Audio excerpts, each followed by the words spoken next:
ഇന്ന് വളരെ ടേസ്റ്റിയും ഹെൽത്തിയൊക്കെ ആയിട്ടുള്ള ഒരു തോരൻ്റെ റെസിപ്പിയാണേ. നിങ്ങൾക്ക് ഇത് എന്ത് തോരനാണെന്ന് മനസ്സിലാവോ? ഇത് ഒരു വെറൈറ്റി തോരനാണ് കേട്ടോ. ഇത് മത്തങ്ങ തോരനാണ്. നമ്മൾ സാധാരണ സാമ്പാറിനും എരിശ്ശേരിക്കും ഒക്കെ കറി വയ്ക്കാൻ എടുക്കുന്ന മത്തങ്ങയാണ് കേട്ടോ ഇത്.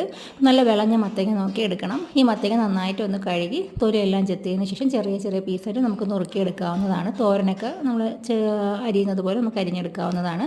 പിന്നീട് പാൻ അടുപ്പത്ത് വെച്ച് അതിൽ വെളിച്ചെണ്ണ ഒഴിച്ചിട്ട് നമുക്ക് കടുകിട്ട് പൊട്ടിക്കാം. അതിൻ്റെ കൂട്ടത്തിൽ വറ്റൽമുളകും കറിവേപ്പിലയൊക്കെ നമുക്ക് ഇടാവുന്നതാണ്.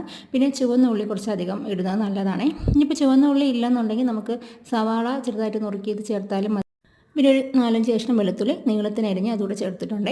പിന്നെ ഞാൻ 1 സ്പൂൺ ജീരകം കൂടെ ഇതിൽ ആഡ് ചെയ്തിട്ടുണ്ടായിരുന്നു കേട്ടോ, കടുക് വറുത്ത സമയത്ത്. അപ്പോൾ അതെല്ലാം കൂടി ഇട്ടതിന് ശേഷം അതൊന്ന് മൂത്ത് വരുമ്പോഴത്തേക്കും അതിലോട്ട് നമുക്ക് ചെറുതായിട്ട് നുറുക്കിയ മത്തൻ്റെ പീസ് ഇടാം. അതിൻ്റെ കൂടെ ഉപ്പ് ഇട്ട് നമുക്ക് ഒരു 10 മിനിറ്റ് ഒന്ന് അടച്ചു വെച്ച് വേവിക്കാവുന്നതാണ്. അധികം വെള്ളത്തിൻ്റെ ഒന്നും ആവശ്യമില്ല. പിന്നെ വേണമെങ്കിൽ ഒരല്പം വെള്ളം നമുക്ക് ഒഴിച്ചു കൊടുക്കാം.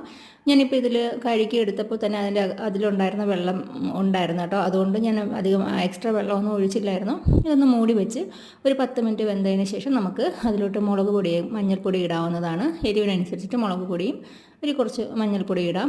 അതും ഇട്ട് നമുക്ക് നന്നായിട്ടൊന്ന് മിക്സ് ചെയ്തതിന് ശേഷം ഞാൻ തേങ്ങ തിരകിയത് നേരെ ഇതിലോട്ട് ഇടുവാണ് കേട്ടോ ചെയ്യുന്നത്.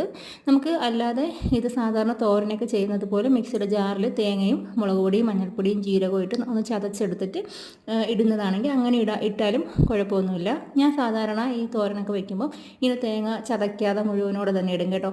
അത് ഒരു പ്രത്യേക ടേസ്റ്റായിട്ട് എനിക്ക് തോന്നിയിട്ടുണ്ട്, അതുകൊണ്ടാണ്. അപ്പോൾ അത് നിങ്ങളുടെ ഇഷ്ടം അനുസരിച്ച് ചെയ്യാവുന്നതാണ്. ഇതും കൂടി ഇട്ടൊന്ന് നന്നായിട്ട് മിക്സി എല്ലാം കൂടെ ഒന്ന് ഒതുക്കി നമുക്ക് ഒരു അടപ്പ് കൊണ്ട് അടച്ച് ഒന്നുകൂടെ ഒന്ന് തേങ്ങയ്ക്ക് നമുക്കൊരു ചൂട് കയറ്റി എടുക്കാവുന്നതാണ്.